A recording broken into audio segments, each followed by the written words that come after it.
All right, welcome to Hoops Tonight, presented by FanDuel here at The Volume. Happy Monday, everybody. I hope all of you guys had an incredible weekend. Got a lot of basketball to get into because we haven't talked since Friday during the day. We're going to break down 6 different games from the weekend today. The Warriors getting back on track with a couple of wins, including a road win for the first time this season in Houston. Denver won a big game on the road in Dallas without Nikola Jokic or Jamal Murray, so we're going to get into that one. Kyrie Irving came back for the Brooklyn Nets yesterday, who got a win against the Memphis Grizzlies. Toronto and Atlanta had a wild overtime game that had one of the craziest final sequences that I've seen in a long time, so we're going to talk about that one. Joel Embiid and Giannis Antetokounmpo had a hell of a battle that Joel Embiid ended up winning. And the last but not least, the Los Angeles Lakers on a 3-game winning streak. Yes, I cannot believe it, but that is the case. They beat the San Antonio Spurs, beat the crap out of the San Antonio Spurs last night. And I can't even remember the last time they had a blowout victory like that. So we're going to get into some Lakers as well. You guys know the drill. Before we get started, subscribe to the Volume's YouTube channel so you don't miss any more of our videos. Follow me on Twitter at _JasonLT so you guys don't miss any show announcements.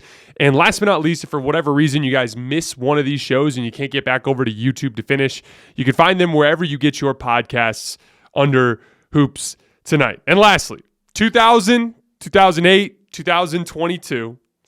When it comes to the economy, those are some scary years. .com crash, housing crash, and the roller coaster we're going through right now. One thing is certain, it's a dangerous time to not know your numbers, but over 31,000 businesses have the confidence and clarity they need because they rely on NetSuite by Oracle, the #1 cloud financial system. NetSuite gives you visibility and control of your financials, inventory, HR, planning, and budgeting so you can manage risk, get reliable forecasts, and improve margins. Everything you need all in one place. So how do you prepare for uncertain times? The answer is NetSuite. NetSuite helps you identify rising costs, automate your business processes, and easily see where to save money. That's why 93% of customers say they've improved their visibility and control when they upgraded to NetSuite. So what are you guys waiting for? Right now, NetSuite is offering a one-of-a-kind flexible financing program. Head to netsuite.com/Jason right now. That's netsuite.com/Jason. One last time, netsuite.com/Jason. Also, really quickly, just so you guys know the schedule this week, because of the holiday, it's going to be a little funky. Today, obviously, we're covering the games from Friday through Sunday. Tomorrow morning, early in the day, I'm going to hit on a couple of games from tonight, because tonight's slate is very interesting. And then we have one last show this week, Tuesday night. We're still deciding whether or not we're going to go after the Sixers-Nets game with Ben Simmons returning to Philly, or the Lakers playing in Phoenix, I believe, against the Suns with hopefully LeBron James returning. So I'm not sure which of those 2 games we'll go after, but we'll do a YouTube live tomorrow night as well. So 2 additional shows this week, and then we're taking the rest of the holiday off. So no show Wednesday, Thursday, Friday, Saturday, or Sunday before we get into next week. But all right, on that note, let's talk some basketball. So Klay finally got going against the Rockets last night. 41 points, and not a coincidence, because he got some good looks to start the game. He got a wide open layup in transition for his first shot attempt. And then his second shot attempt, he was on the right wing, and Kevin Porter Jr. gambled into a passing lane and missed the ball. So he had a wide open 3, which he ended up making. Then on the left side of the floor, he curled over the top of a screen and cut back door and got a left-handed layup.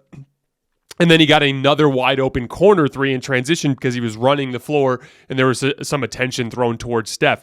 Once he saw those go through the basket, everything was going for him. And he had a really vintage Klay Thompson type of game, finishing at the rim and then aggressively making the tougher shots as the game went along. Because what should be especially encouraging to Warriors fans in this game is, even though Klay came out, made a bunch of shots at the beginning of the game, he also went cold for a little while. Missed a couple of layups around the rim, got blocked once, missed one of those patented one-dribble pull-ups early second half where he got right to that, right elbow and was wide open and left it long. But when that little cold spell came, he kept shooting. He was still confident, and he ended up making a bunch of big shots at the end of the game, including 2 huge threes that I thought iced the game. His lift has been good all year, and we talked about how his shot quality was pretty good in terms of the types of looks that he was getting over the course of the game that he was just missing. Yes, he had some stretches of bad shot selection, but he's Klay Thompson, and he's accustomed to playing a certain way. And the good version of Klay Thompson, the one all you Warriors fans are accustomed to, also has bad shot selection. They just go in because he's Klay Thompson. It's the audacity and the confidence that he has in his shot. So it was always a delicate balance. You wanted him to get on track with some easier shots, but you also have to understand that that's his shot diet just inherently has a lot of difficult shots kind of mixed in there. So I have a feeling this will be the kind of game that kind of gets him going from a confidence standpoint, and we should be seeing some more consistent Klay production moving forward. Steph Curry, career high is 16 in assists, and he had 15 last night. The last time he had 16 assists in a game was back in 2014 when Mark Jackson had him basically running everything with the ball in his hands. And you could kind of tell last night he had the ball in his hands a lot of ball screens, a lot of being aggressive in semi-transition. Those are the situations where Steph ends up having the ball in his hands. That's why, like, you remember when I would talk about, the top-tier playmakers? And I'd say, like, it's Luka, it's LeBron, it's Jokic, and it's Chris Paul. Those are like your top tier on-ball playmakers. But I always put Steph up in that group, not because of what he does on the ball in and of itself, but the combination of the two. He is a very good on-ball playmaker, but he also is a off-ball playmaker.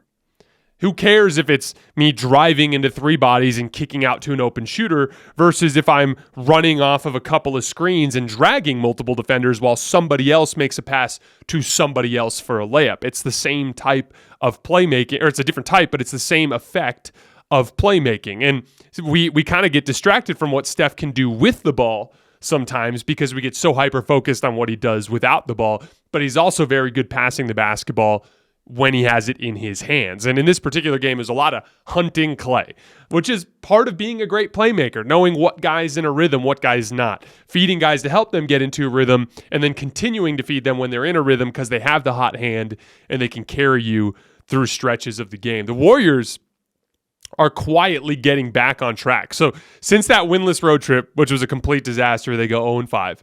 Since that trip, they're 5-2 in their next 7 games. 7th in offense, 7th in defense, 3rd in net rating. That's really good. Klay Thompson is 20 points per game on 44% from 3 in this 7-game stretch. That's really good.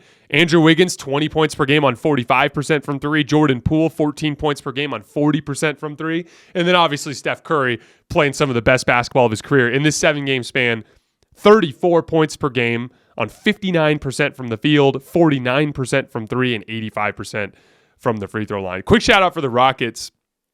Jabari Smith Jr., I watched him play in Summer League, and it was kind of a struggle for him there because he can't dribble. And that inevitably, when you get to the NBA level, when you're playing against athletes that can get up into your airspace and that are going to be able to bother your jump shot a little bit more, you need to create more separation than you did at the college level. And he doesn't dribble very well. So I anticipated kind of a slower initial phase of his career. But he's got so much good that he can lean on right now that already makes him a productive NBA player that it's not going to be as much of a growing pain as you might anticipate, and it's helping Houston in a lot of ways. I love his quick high release. Shoots it above his head, confidently elevates quickly, doesn't need a ton of space when he's spotting up to get a good look. He also hit a couple of mid-range pull-ups in this game, one against a zone defense where he caught the ball in the middle of the floor, kind of fumbled it, but then he caught it and just rose up over his left shoulder, knocked a shot down. It's so important against the zone to have a guy that's in the middle of the floor that can knock down a jump shot. And then he had another one coming off the right wing where Steph was on him, and he attacked the closeout towards the middle and hit a 2-dribble pull-up, which is a nice little bit of growth in his game. Inside of 17 feet is where his jumper's been most accurate this year. He's shooting 50% on those short-range jump shots out to 17 feet. He's struggling when he gets out of there. But he's already a great defensive player. His ultimate ceiling reminds me a lot of Rashard Lewis. Just a huge wing with a high release that can aggressively shoot over the top of smaller defenders, and he's a much better defender than Rashard Lewis. Will be a much better defender than Rashard Lewis ever was. So that's kind of the ceiling that we're looking at there. He just needs to keep working on that handle and that jumper. So Denver beats Dallas last night. Really bad loss for Dallas. They have a bunch of bad losses this year, but that was a thing for them last year too. They have a tendency to play down to the competition. I think it stems from Luka and just his overall personality. There was no Jamal Murray or Nikola Jokic in this game for Denver, which is what makes it such a bad loss. Bones Hyland absolutely torched them.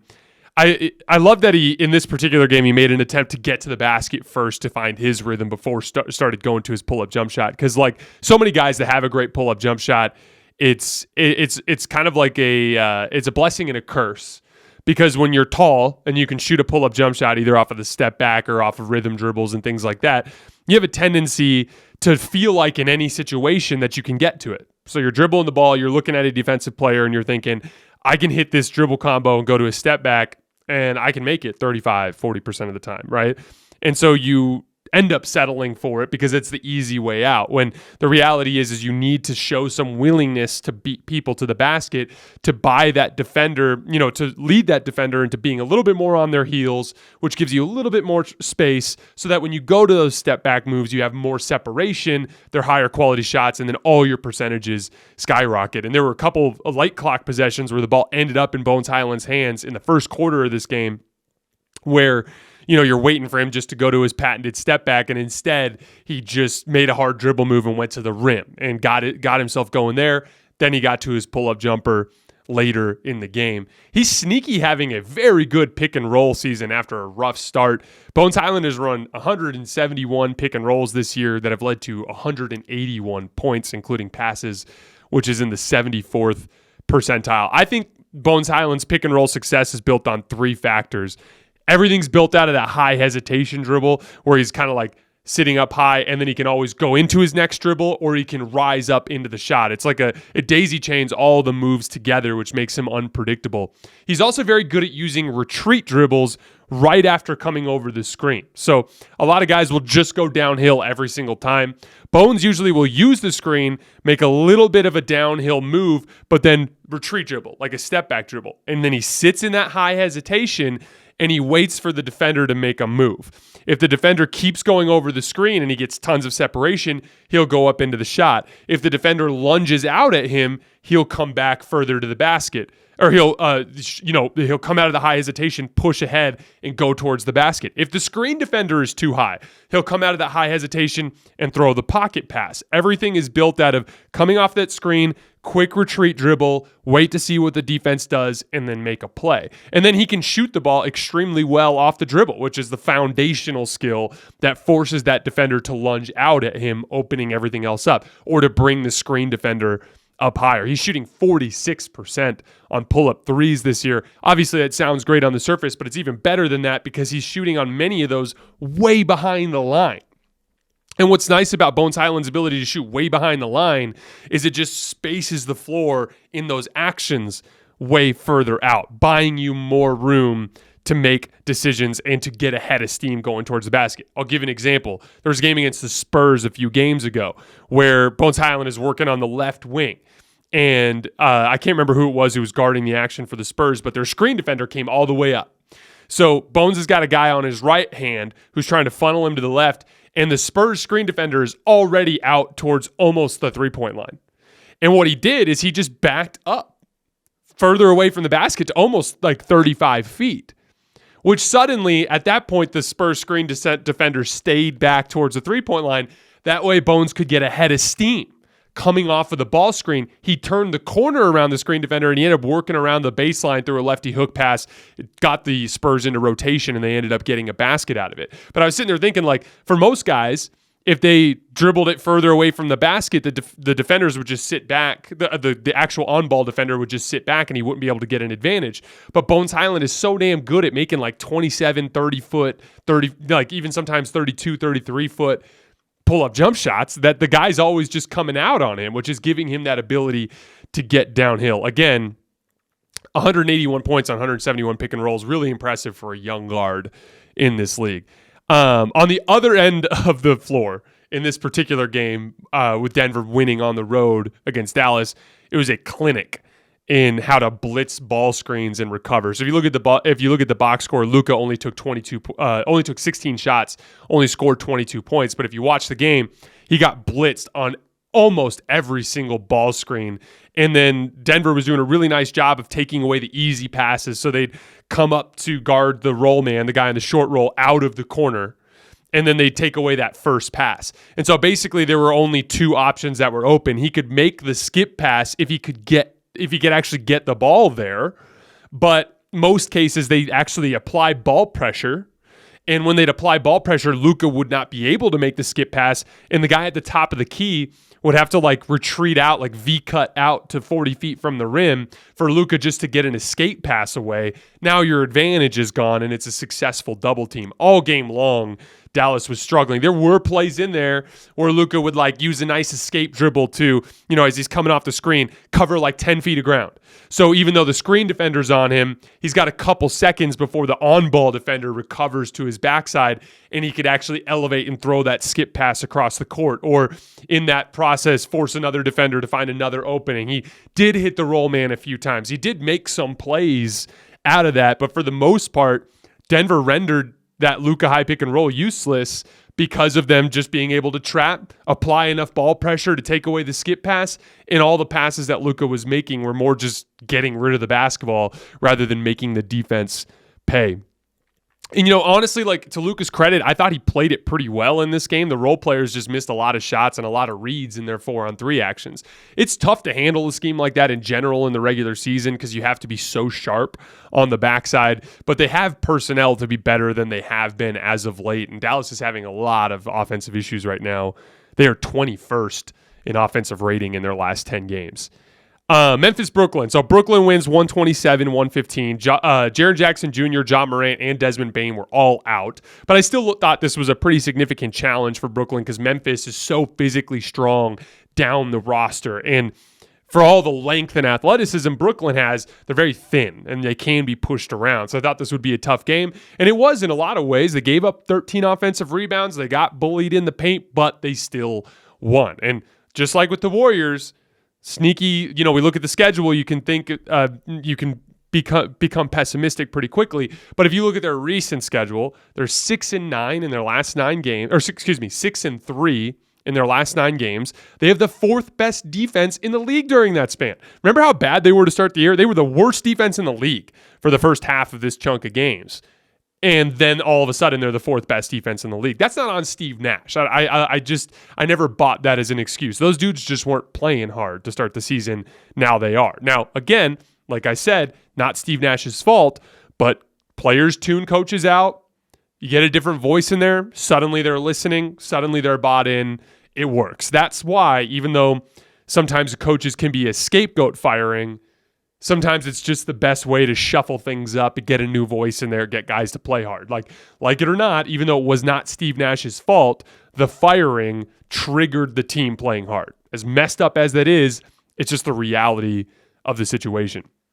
They're also 12th in offense in their last 9 games, which is pretty solid, especially since Kyrie's been out for most of that.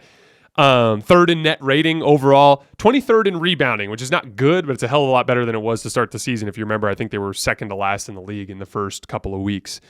Kyrie looked out of shape, but he made a lot of good moves that's the dead giveaway for guys out of shape. When you're making the nice moves, you're seeing the floor and you're hitting the gaps and you're getting to your spots, but you're just not getting the lift to knock down shots. There were several plays where he made the right reads, made the right dribble combination to get through the traffic, and then just left a layup short on the rim or missed a pull-up jump shot, things along those lines. That's to be expected. Overall, I thought he looked fine, though, physically. KD, another quiet, great night. 26, 7, and 7 on 16 shots. He's having a quiet, great season. Check out some of these numbers. 148 points on 125 pick and rolls, which is in the 91st percentile. 141 points on 121 ISOs, which is in the 85th percentile. And 88 points on 77 post-ups, which is in the 84th percentile. All that includes passing. With the data that I have access to, I'm always going to be looking at with passing because that's just the way the game actually works. Ben Simmons. He makes his return to Philly tomorrow. We will be covering that game either after the Lakers game or immediately after that game. Another big game, 22 points last night.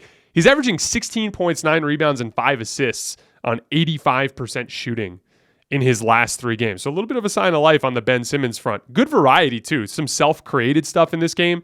He had 2 straight-up post-ups in the first half where he went to right-handed hook shots that he made. He had a fake dribble handoff where he went to the basket and finished with his left hand, attacking the rim in transition. That self-created stuff is like gold for the Nets, especially with what they were hoping for from Ben Simmons when they first made the trade. And then he was really effective again in the short roll and in the dunker spot. Just quick finishing around the rim off of the attention that Kyrie Irving and Kevin Durant dictate. Interestingly enough, again in this game, Ben Simmons finished just about every shot with his right hand. KOC, Kevin O'Connor, works for The Ringer, has this theory that he's been going with for a couple years now that Ben Simmons is actually right-handed and that he just shoots left-handed for some stupid reason and that he has no business doing that. And I'll admit, at first, I was super skeptical, and I've been super skeptical of that just because, it just defies, logic that he wouldn't have made that switch if he actually was right-hand dominant. But I'm starting to drink the Kool-Aid a little bit. KOC might be onto something. This dude shoots everything with his right hand, and his form is so much more natural with his right hand. His left hand, he crossfires across his face, but with his right hand, he's in line the way that you're supposed to be. So yeah, maybe that is what it is. But Ben Simmons, a little sign of life. Some good basketball from him, and the Nets overall playing some good basketball. We'll see if it lasts. I'm skeptical about this team once some, controversy or some adversity hits them, but we will see what happens. Toronto-Atlanta. I'm not going to talk about this total game because I just turned it on at the very end when it was live. Tough loss for Toronto. Scotty Barnes smoked an easy layup out of the dunker spot right before the end of regulation. Should have dunked it. Instead went to the backboard and slapped the backboard and tried to make a layup and shot it over the rim.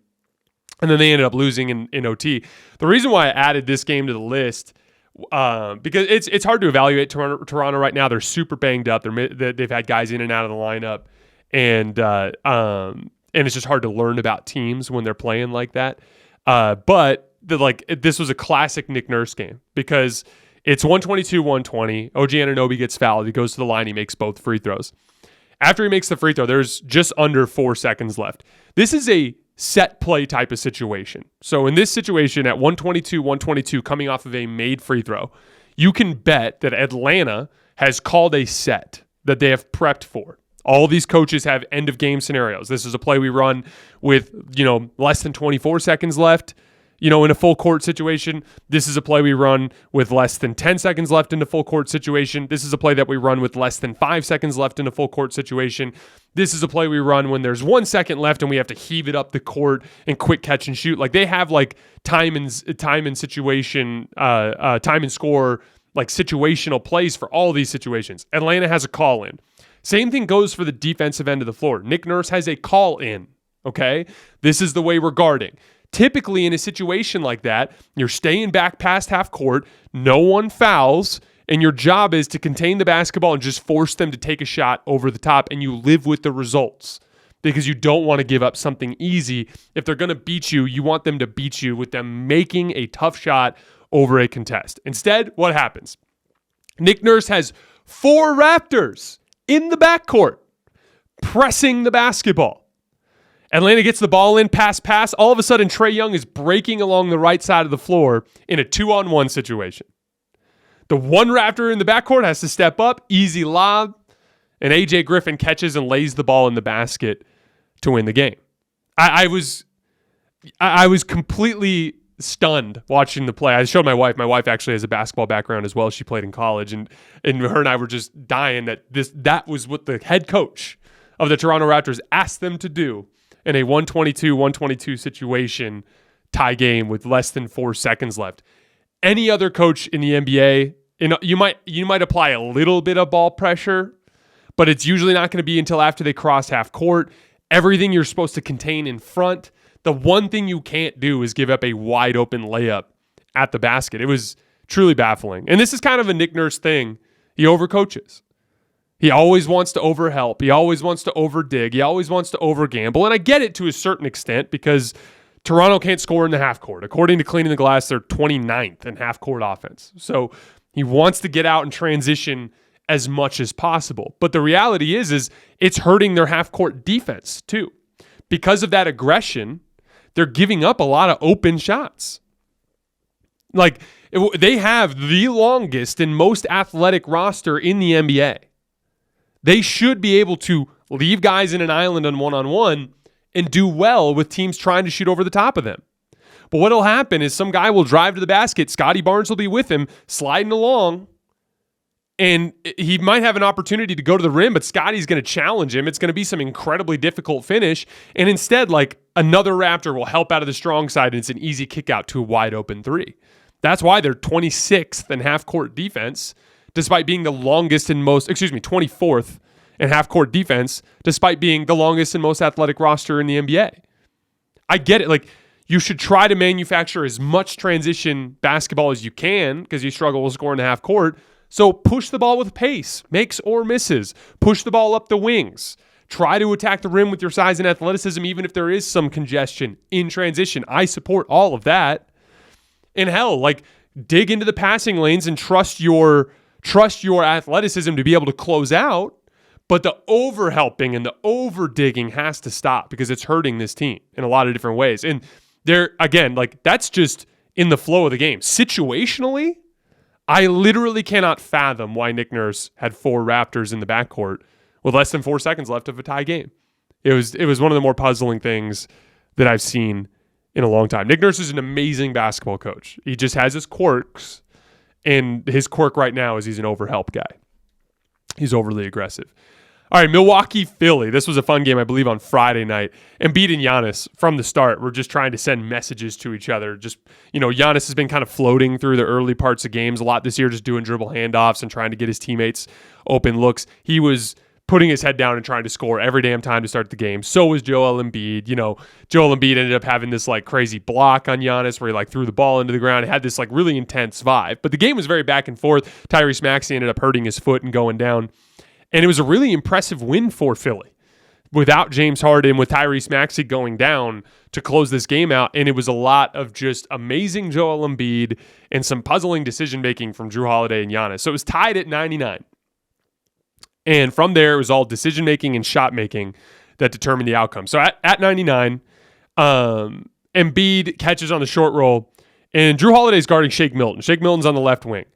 And Jrue Holiday just leaves Shake Milton and just lunges kind of half-heartedly to try to take the ball away from Embiid. Doesn't even come close. Now he's way out of the play. Jrue Holiday's like at the right wing now. Shake Milton relocates to the left corner. This is how wide open he was. Embiid had time, multiple seconds, to identify that Shake Milton was open. Then throw him a pass. That was a terrible pass. Way too high. Shake Milton had to jump up and high point it. And Shake had so much time that he was able to high point it, come down, get his feet set, and then patiently rise up and knock down the shot. So a really bad gamble from Jrue Holiday ended up getting a wide open shot for Shake Milton that he made. Very next possession, Giannis goes down and posts up PJ Tucker, knocks him over. Joel Embiid has to come down. As a result, the ball gets worked around in rotation, and like 3-4 closeouts later, Jrue Holiday gets a wide open shot on the left wing. He misses it. Okay, make or miss league. It's a one-possession game still. They go down the other end. They get a stop on Shake Milton and pick and roll. And then Giannis comes down and just jacks up a three with 16 seconds left. And he had just checked into the game like 2 possessions prior. And he left it way short, which is a typical thing that happens when you come in and shoot cold. And the Sixers can't secure the rebound. They get an offensive rebound. They get it back, and Grayson Allen has to take, there's only like 7 seconds on the shot clock. Grayson Allen takes like a tough pullback three and misses it. And then from there, Embiid just took the game over with shot making. So it's still 112-109. Or excuse me, 102-99. And it was on the short roll, Embiid catching. Brook Lopez is backpedaling, and he does that patented hesitation pull-up jump shot right below the free throw line, knocks it down. They go down. Jrue Holiday gets called for an illegal screen, and then Embiid just a ridiculous step-back jump shot over Brook Lopez at the left elbow, and the game's over. So basically, yeah, there's a little bit of shot making in there. Shake Milton makes the open three. Jrue Holiday misses the open three. But then from there, it was a combination of Joel Embiid playing like an MVP, making 2 tough off-the-dribble jump shots, and Giannis and Jrue Holiday making 3 mistakes. Jrue Holiday, bad gamble. To try to take away that, to try to double team Joel Embiid leads to a wide open three. Jrue Holiday sets an illegal screen.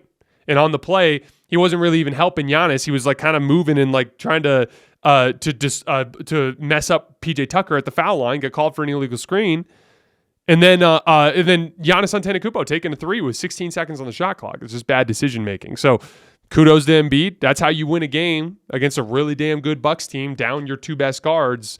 Just execution at the end of the game, not doing stupid stuff, and your best player doing what best players have to do, which is knock down big shots at the end of the game. Joel Embiid, his perimeter shooting continues to be really impressive.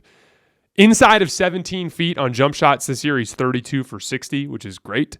In between 17 feet in the three-point line, so long twos, he's 9 for 14. He can't make anything outside the three-point line, really, but he's making everything inside of the three-point line, which is making up for some of his passing limitations and where he's getting a lot of his scoring right now. And again, the ability to go to that at the end of games, to shoot over the top of the defense the way he did over Brook Lopez, is a big weapon. He's got a midfoot sprain right now, though, that's going to keep him out for the next 2 games, so hopefully he gets well soon.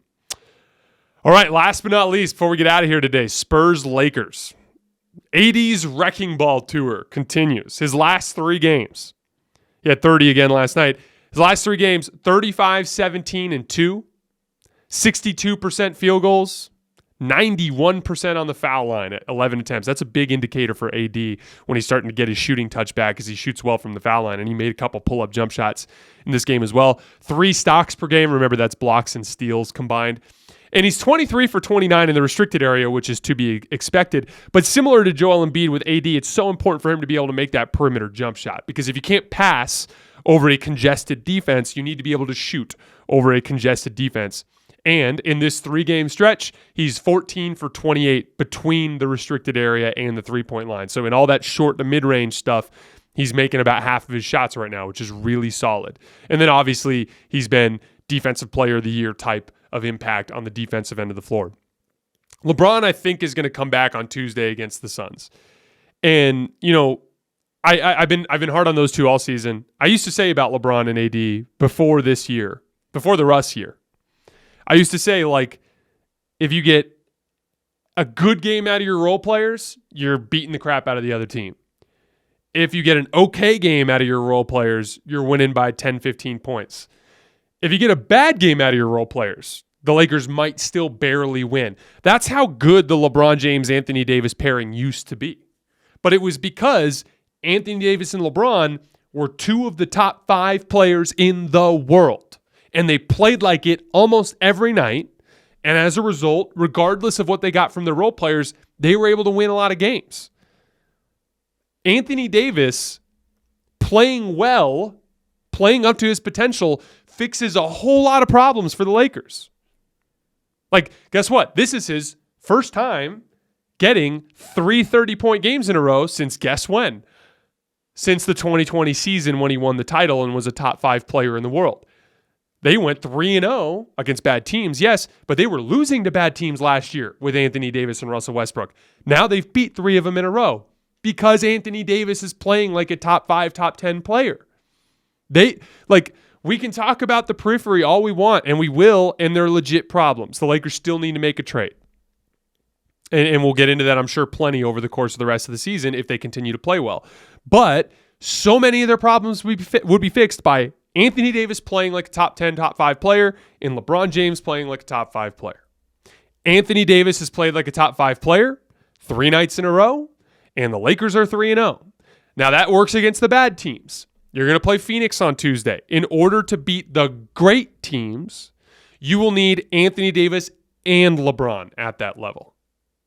So, AD is holding up his end of the bargain, and it's time for LeBron to do the same on both ends of the floor. And he needs to do it by continuing to feed Anthony Davis, keeping him featured in the offense. Now, some of that is a little like a lot. I've seen, of course, the usual, kind of nefarious characters on Twitter saying things like, "Oh, they're 3-0 since they've won 3 games in a row without LeBron. It's because Anthony Davis is getting the basketball." That's just dumb. LeBron is not to blame for the Lakers' struggles in the sense that AD finally is getting it going now when he's out. AD is just playing better. It's really that simple. LeBron James consistently looks for AD. He has gone away from him when AD has not had his head in the game and when AD has struggled. Now, does LeBron need to feed him more to continue this going? Absolutely. But I don't see those two I don't see those two priorities crosswise with each other. I don't think LeBron coming back affects Anthony Davis's ability to get 35 and 17. He's absolutely capable of doing that. We saw him do it in 2020. We know he can. What happened is Anthony Davis massively regressed for 2 damn seasons, and LeBron James lost some of his confidence in him and went away from him a little bit. If AD is playing like this, LeBron is going to continue to feed him. Now, what do I expect? The reality is LeBron's a rhythm player, and he's old, and he's out of shape, and he hasn't been able to stay on the court consistently this season. So as a result, I expect him to go into Phoenix and struggle. Mikal Bridges is one of the best perimeter defenders in the entire league, and LeBron is going to be out of rhythm and out of shape. So I wouldn't expect much from LeBron for about a week. But if Anthony Davis can continue to play this way, and LeBron can stay on the floor and get in shape, and he can meet Anthony Davis on that level, you'll see the Lakers start to cook a little bit. Austin Reeves, season high 21 points. He's getting a lot of pick and roll touches now that LeBron's out, and he's been great. And it's a couple different things. He's one of the best passers on the team, and then he's improved mightily as a shooter. He's having a 50-40-90 season right now. He's run 45 pick and rolls this year that have led to 45 points, which is in the 60th percentile, so a little bit above average, which is not bad for his first real volume with that type of action at the NBA level. And then last Laker I wanted to shout out was Lonnie Walker. He had 14 points again last night. He's averaging 16.5 points on 58% true shooting, which is really good. He's run 44 pick and rolls this year for 48 points, which is in the 82nd percentile. I did a whole video on this on Twitter, a breakdown with annotations and voiceovers you can find on my Twitter feed at _JasonLT. In it, I went over all the different ways that he's succeeding in pick and roll. He's willing to get downhill, and he's got the athleticism to succeed when he does that. Because he does that, he engages the screen defender, actually gets him involved in the play, which is what opens up the playmaking. And then from there, he makes the right reads. And he has a good amount of shot making. He's making enough little pull-up 15-footers and pull-up threes like that to generate some points. 82nd percentile, again, on not terrible volume for a pick and roll player. Good, I was critical of the Lonnie Walker signing. Now, this disaster has been a complete this summer has been a complete disaster for Rob Pelinka, but there have been a couple of small wins in there. Lonnie Walker on the mid-level exception, that was a solid signing. I think Troy Brown Jr. has been pretty good. Now, overall, the vision of the roster, failing to make a rush trade, that all, I think, undercuts a great deal of that success. But the Lonnie Walker signing, I was wrong about, and I have to eat some crow. I thought that he was a little too undersized to use the mid-level exception on, but he's been better defensively than he was in San Antonio and better offensively than he was in San Antonio. So Rob Pelinka made a bet on a young former lottery player to exceed expectations when he came in the door, and he did. And we have to give him credit for that. All right, that's all I have for today. You guys know the drill. Tomorrow morning, we'll have a quick, short breakdown on tonight's games, and then tomorrow night, we'll have one last live show, and then we're off through the holiday. As always, I sincerely appreciate your support, and I will see you next time.